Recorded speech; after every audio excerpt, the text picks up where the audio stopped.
Assalamualaikum warahmatullahi wabarakatuh. A'udzu billahi samil alim minasyaitonir rajim. Bismillahirrahmanirrahim.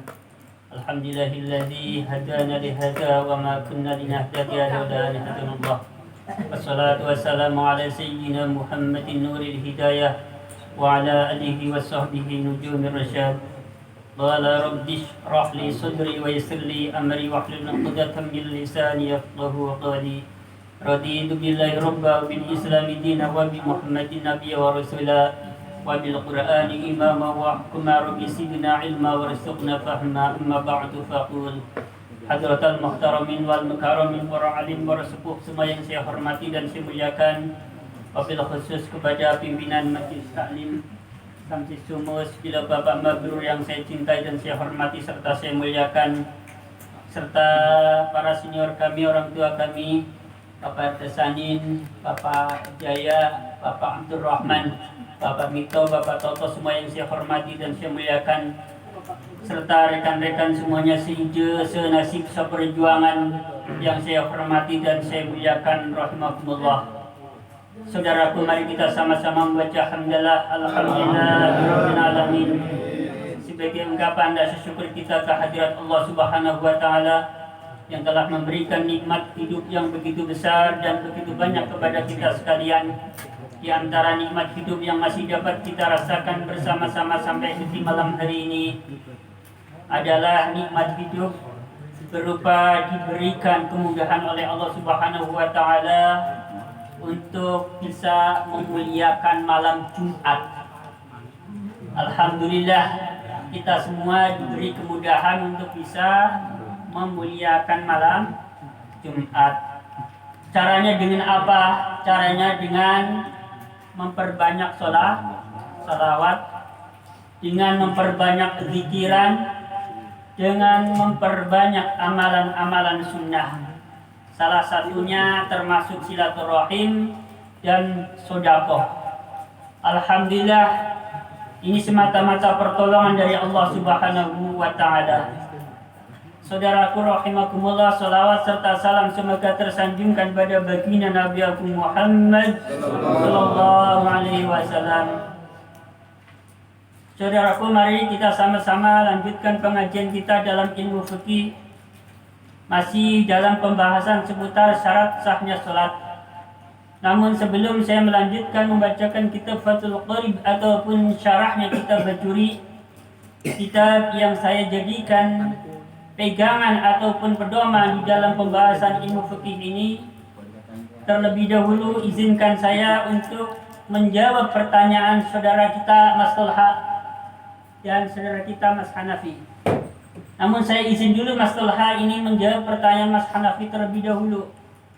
Alasannya, untuk menjawab pertanyaan Mas Tolha ini, materi yang perlu saya baca ini panjang, otomatis durasinya lebih lama, ya. Jadi saya menjawab pertanyaan Mas Hanafi terlebih dahulu. Izin ya? Ya.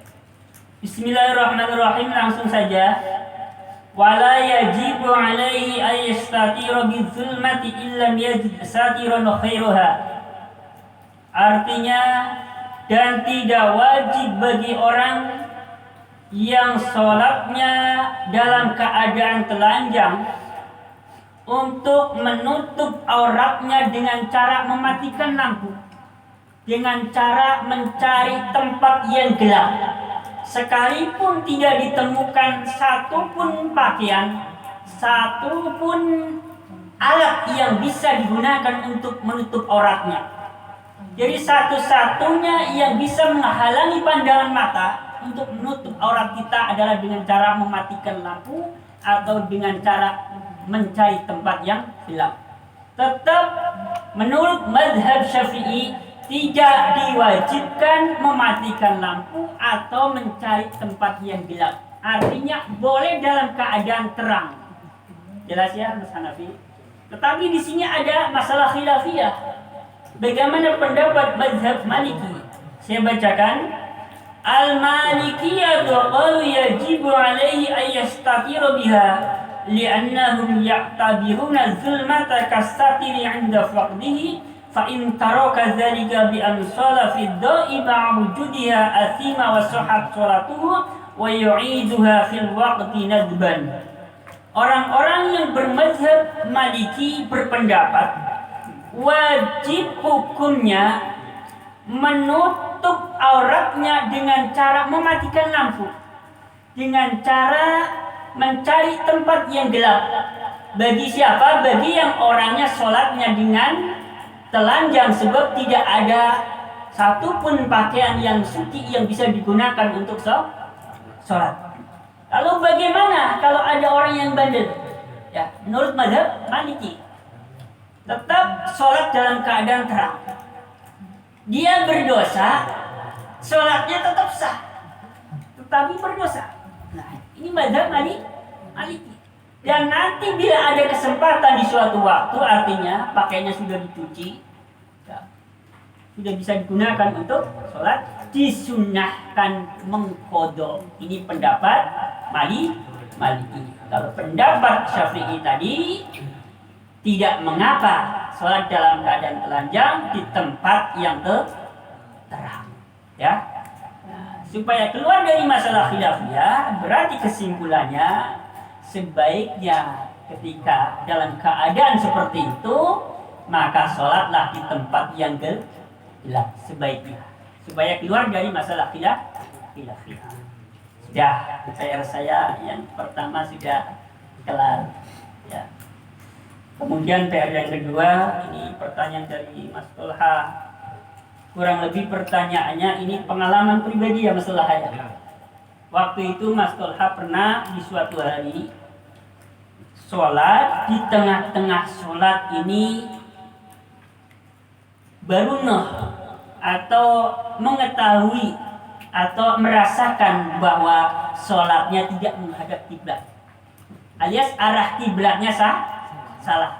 Tetapi ini baru diketahui setelah sholat sedang berlanjut, artinya sedang sholat, di tengah-tengah sholat, ya, belum selesai tapi di tengah-tengah sholat. Mungkin yang menjadi pertanyaan Mas Tolha ini, bagaimana sholatnya? Sah atau tidak? Nah, ini saya jawab, karena mazhab kita adalah mazhab Syafi'i, maka jawaban saya yang pertama menggunakan pendapat dari kalangan Syafi'i. Saya bacakan ini. Bismillahirrahmanirrahim. Asy-Syafi'iyyatu qalu in tabayyana lahu fi asna'is sholati annahu akhta'u yaqinan batalat sholatuhu wa ista'nafaha bila tafsirin baina a'ma wa mubsirin amma idza dhanna annahu akhta'u fala tabdulu sholatuhu wa la yaqta'uha.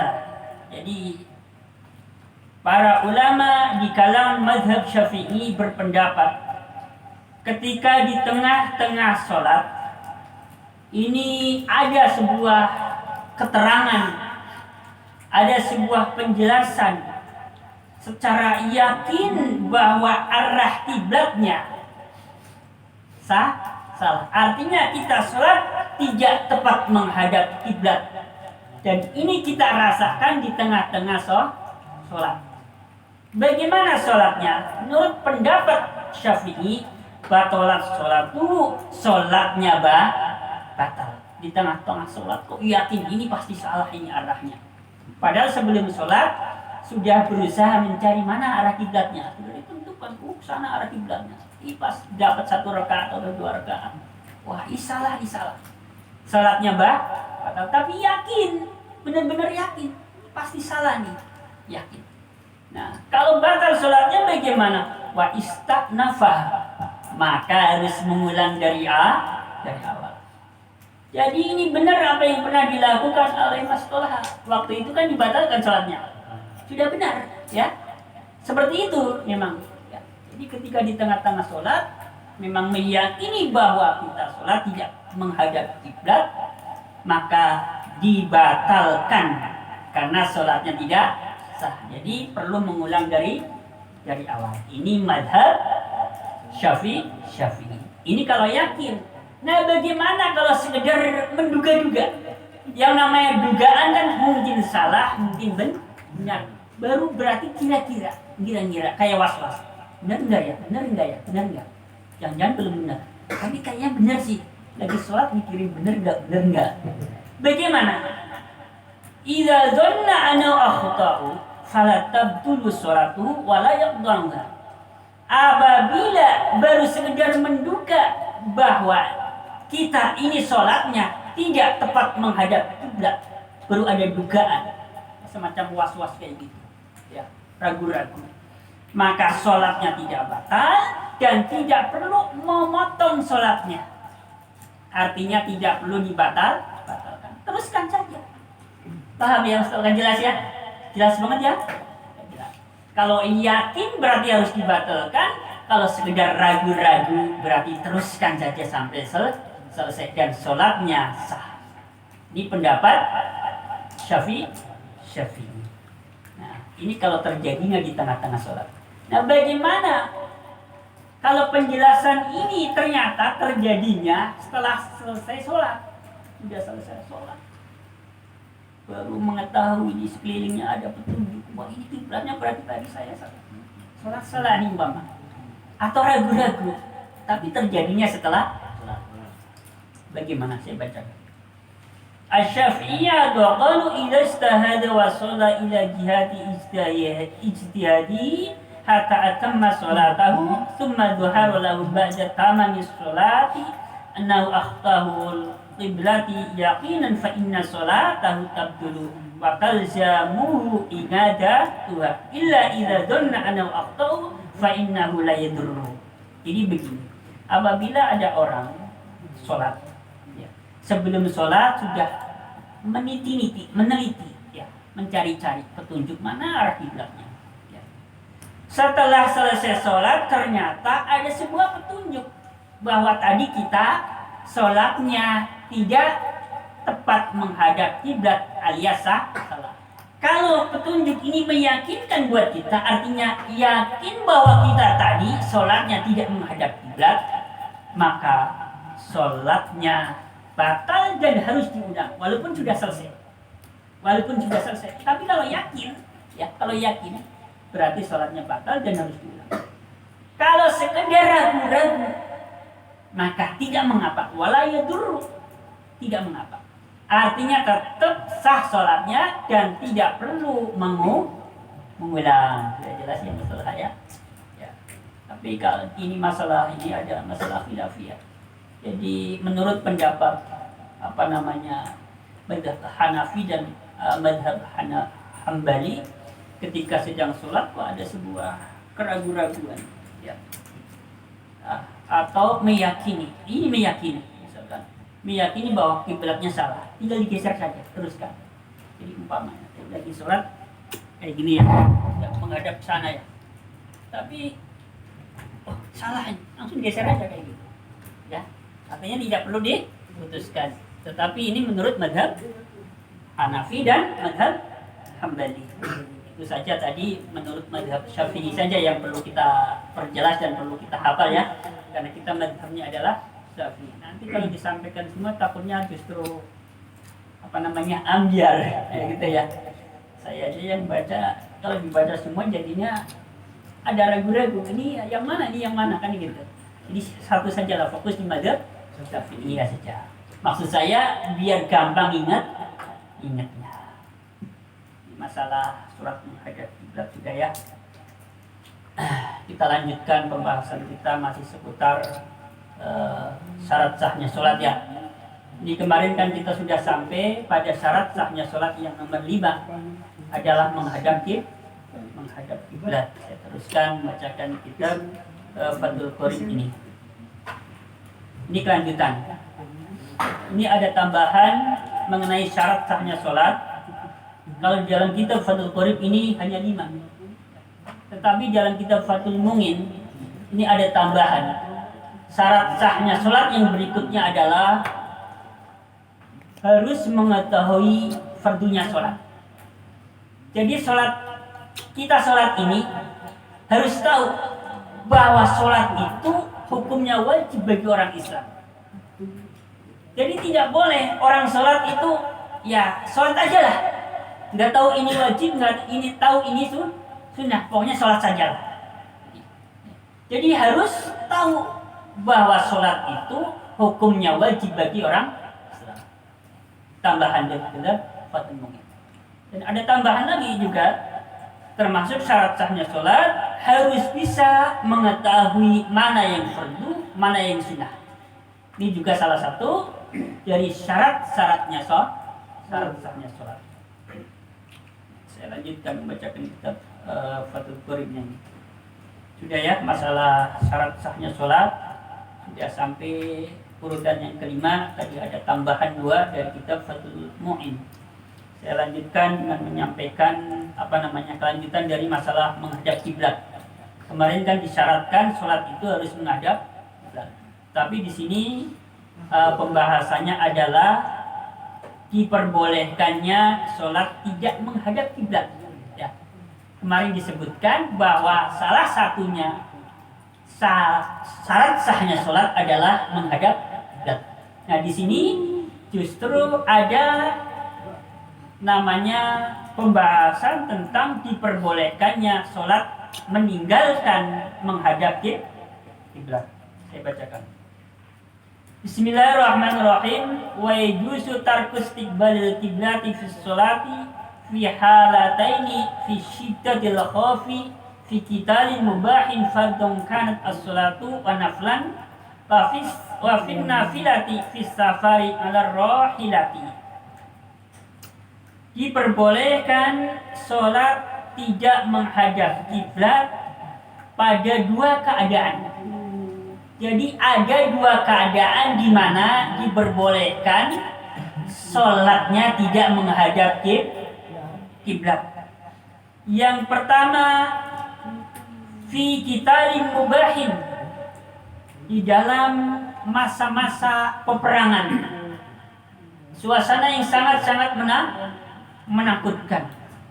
Peperangan ini adalah peperangan yang diperbolehkan menurut Islam. Peperangan yang diperbolehkan menurut Islam seperti apa?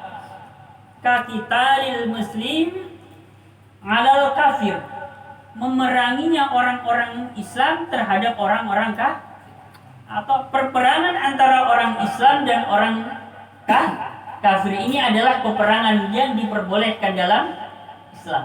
Ini kalau sama Islam cuman masalahnya beda partai, ya tentu tidak diperbolehkan gontok-gontokan. Ya cuman masalah beda capres-cawapres tidak diperbolehkan sampai terjadi perkelahian. Ya. Ada lagi contohnya, peperangan yang diperbolehkan adalah kaqitalil adli ahlil adli ilal bukhot, memeranginya orang-orang yang adil, para pemimpin yang adil terhadap para pembangkang, terhadap para pembelot, terhadap orang-orang yang ingin kudeta, ingin menggulingkan pemerintahan yang sah dan pemerintahan itu adil. Haram hukumnya pemerintahan yang sah, nyata-nyata adil, untuk digulingkan, untuk dilengserkan, tidak dibenarkan. Jadi kalau pemerintahan yang sah, adil pula, memerangi para pembangkang, para pembelot, orang-orang yang ingin menjatuhkan pemerintahan, ini adalah peperangan yang diperbolehkan dalam pandangan fikih. Ya, sampai di situ dulu. Ya, soalnya kalau panjang-panjang membahas ini nanti saya justru takutnya ada kesan nanti kesono kesini, saya nggak mau ya. Saya nggak kepengin di dalam pengajian kita ini adalah khusus masalah fikih, nggak usah tengok kesana kesini lah udah. Saya lanjutkan, takut kejebak dalam pembahasan yang lain. Jadi tadi diperbolehkan sholat untuk tidak menghadap kiblat ketika dalam keadaan peperangan yang diperbolehkan, baik ini sholat fardu ataupun sholat sunnah. Keadaan yang kedua adalah dalam perjalanan, ya, saat sedang berkendara, ya, di perjalanan, dan ini sholatnya khusus sholat sunnah. Dan ini perjalanannya juga perjalanan yang diperbolehkan menurut pandangan agama, bukan perjalanan yang dilarang. Contohnya misalkan mau maksiat, ya, mentang-mentang istiqomah sholat duha, Ya, di jalan lupa belum sholat duha umpamanya, ini tetap nggak boleh, ya, tetap tidak boleh. Ya, artinya dalam perjalanan di dalam kendaraan boleh mengerjakan sholat sunnah tanpa harus menghadap kiblat. Ini perjalanannya ukurannya mana kemana ini? Di sini kalimatnya walau qasiran, sekalipun ini perjalanannya pendek. Dijelaskan dalam kitab Bajuri ini, pendek, ukuran pendek di sini dari mana kemana? Ukurannya 1 mil. 1 mil itu berapa? Saya buka kamus tadi, di dalam kamus Arab Indonesia itu 1 mil sama dengan 3000 hasta. Terpaksa harus buka Google. Berapa 1 hasta? 45 cm. 45 cm dikalikan 3000 sama dengan ketemunya berapa? Berapa? 135.000 cm. Ya? Ya? Ya? 135.000 cm. Alias 1 kilo lebih 350 meter. Berarti 1,5 kilo kurang. Ya, 1,5 kilo kurang. Tapi kalau buka di Google, 1 mil berapa ketemunya? 1,609 alias 1,5 kilo lebih. Jadi artinya apa? Kalau perjalanan dari sini ke Cipete, ya, naik motor, naik mobil, boleh mengerjakan sholat sunnah tanpa harus menghadap kiblat. Jadi besok Mas Mabrur boleh dipraktekkan. Mau ke Cipadu mamanya, waduh lupa belum sholat duha. Ya, ya, ya, jelas bomnya.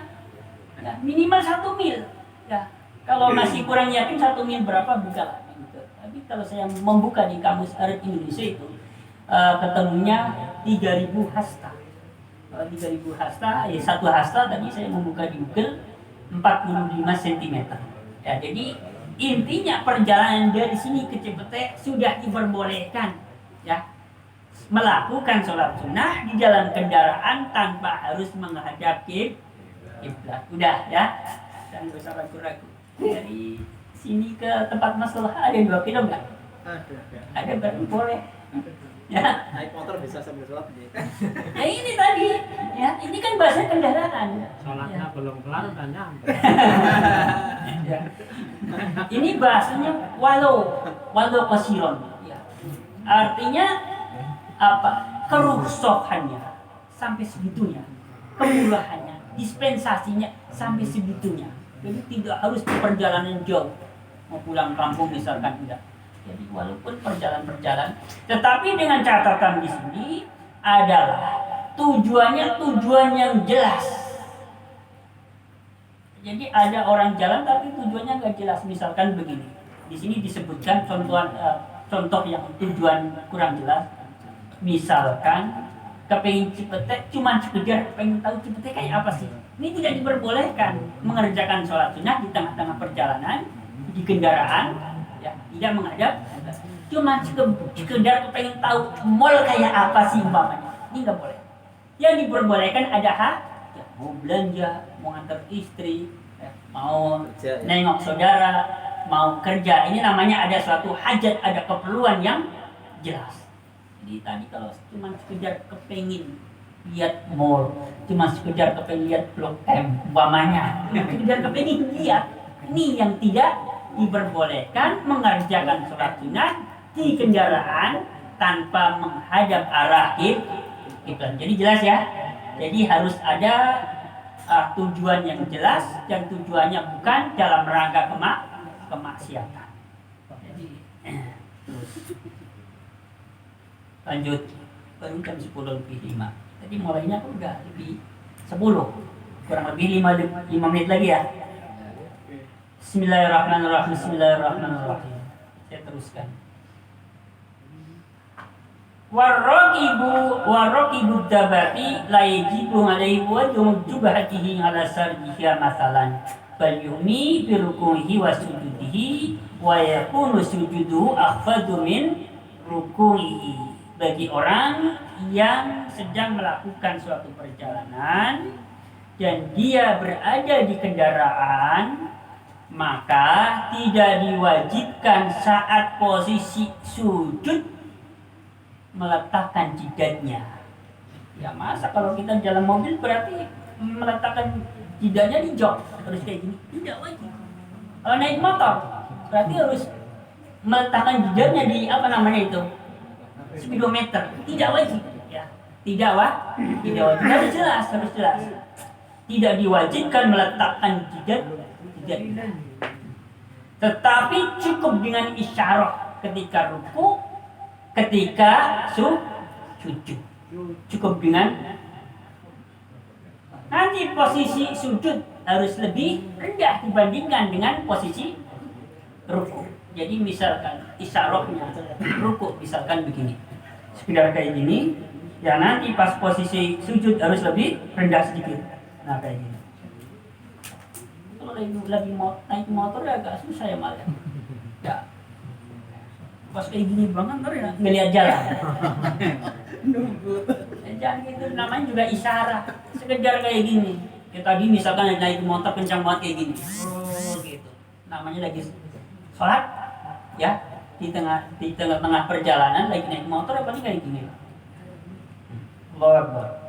Allahu Akbar. Masih bisa lihat jalan kan? Allahu Akbar. Masih bisa lihat jalan kan? Masih lah. Ya, kalau mau diperhatiin ya.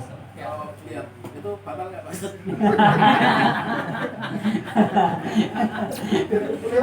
Ya namanya di perjalanan. Ya, namanya di perjalanan ya. Seandainya ya, saudara begini, seandainya sebab melihat orang ya, kok batal sholatnya, mungkin tidak ada aturan semacam ini, ya enggak?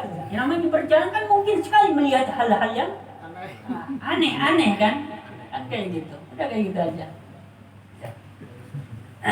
Jadi jelasnya tadi tidak perlu meletakkan jidatnya ke bawah, cukup dengan isyarat. Nah, posisi sujudnya harus lebih rendah sedikit dibandingkan posisi rukuknya. Bismillahirrahmanirrahim. Itu bagi orang yang berkendara atau ada di dalam kendaraan. Lalu bagaimana? Ada orang sedang bepergian tapi dia jalan kaki. Ini beda lagi caranya. Wa ammal masyi fa yatimmu ruku'ahu wa sujudahu wa yastaqbilu qiblata fihima. Bagi orang yang melakukan suatu perjalanan ingin mengerjakan sholat sunnah, maka caranya, kalau ini jalan kaki ya, caranya beda dengan tadi yang naik kendaraan. Jadi posisi ruku dan sujudnya harus disempurnakan. Jadi tetap rukunya biasa normal, sujudnya juga tetap normal, harus disempurnakan. Berarti normal. Nah nanti yang diperbolehkan sambil jalan itu posisi apa? Posisi ketika kita berdiri dan posisi tasyahud. Di situ diperbolehkan sambil jalan. Jadi kesimpulannya ini ya, bapak-bapak dan mas-mas sekalian, kalau mau buat istilahnya pertanyaan banyolan, boleh nggak sholat sambil jalan? Ini namanya pertanyaan sambil banyolan. Pasti yang jawab kan, ya nggak boleh lah, masa sholat sambil jalan. Orang melangkah beberapa langkah, 3 langkah saja dengan disengaja bisa membatalkan sholat. Kok ini sambil jalan sholat? Nah, ini jadi ada yang diperbolehkan, khususnya sholat sunnah di dalam perjalanannya itu mengerjakan sholat sunnah. Nah, jadi posisi rukuk dan sujudnya harus menyempurnakan, dan di antara rukuk dan sujudnya harus menghadap kiblat. Jadi misalkan lagi berjalan ke arah utara, nanti pas rukuk lagi jalan ke sana nih, lagi jalan ke arah utara. Pas mau rukuk ke sini dulu, ngadep sini kayak gitu. Ada yakin? Tinggal sambil jalan. Mau sujud, nggak ada kiblat. Kayak gitu caranya. Berkat mengetan Harus balik arah. Ya iya, karena posisi Mandang sedela. sujud, posisi ruku, ya itu harus menghadap kiblat. Yang diperbolehkan sambil berjalan, posisi tasyahud dan posisi berdiri. Arahnya kemana ya sesuai tujuannya. Arahnya ke selatan ya berarti ngadepnya ke selatan. Kalau arahnya ke utara berarti dia menghadapnya secara otomatis ke utara. Nanti pas ruku dan sujudnya menghadap kiblat dan disempurnakan. Ini khusus bagi orang yang bepergiannya dengan cara berjalan kaki. Iya lompok ya. Dari sini ke Cipetai jalan kaki juga udah. Harus bawa sejuta. Harus bawa sejuta. Ya nggak harus. Di situ kan kemarin ada penjelasannya ya. Kita cukup meyakini bahwa tempat tersebut suci kan sudah cukup. Kan ya gitu kan? Saya sudah meyakini kan. Sudah meyakini wah tempat ini suci. Udah tinggal berdoa ya. Sujud. Tapi ya ini pengetahuan ya. Bisa dibilang mungkin sekedar pengetahuan, kalau mau dipraktekkan ya monggo ya. Ya sekarang bahasanya gini, ya boro-boro di jalan ya, di rumah saja ya, tapi nggak ada salahnya ya kalau kita tahu ya, kalau mau sesekali dipraktekkan ya monggo ya, penting kita sudah tahu ilmunya. Ini barangkali yang bisa saya sampaikan pada pertemuan kali ini ya, semoga bermanfaat buat kita sekalian. Insya Allah pada pertemuan mendatang sudah ganti pasal, ganti pembahasan ya. Tetapi kalau ada yang masih kurang jelas, khususnya dalam masalah syarat sahnya sholat, silahkan diajukan ke saya, nanti jadikan PR ya. Silahkan. Mau sekarang, mau nanti WA, nggak apa-apa. Nanti saya jadikan PR. Tapi insya Allah untuk materi yang saya bacakan pada pertemuan mendatang sudah ganti pasal. Ini sudah beberapa pertemuan ini untuk membahas syarat sahnya sholat. Kayaknya sudah banyak yang saya sampaikan. Akhirul qali billahi taufiq wal hidayah. Wassalamualaikum warahmatullahi wabarakatuh. Waalaikumsalam.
آمين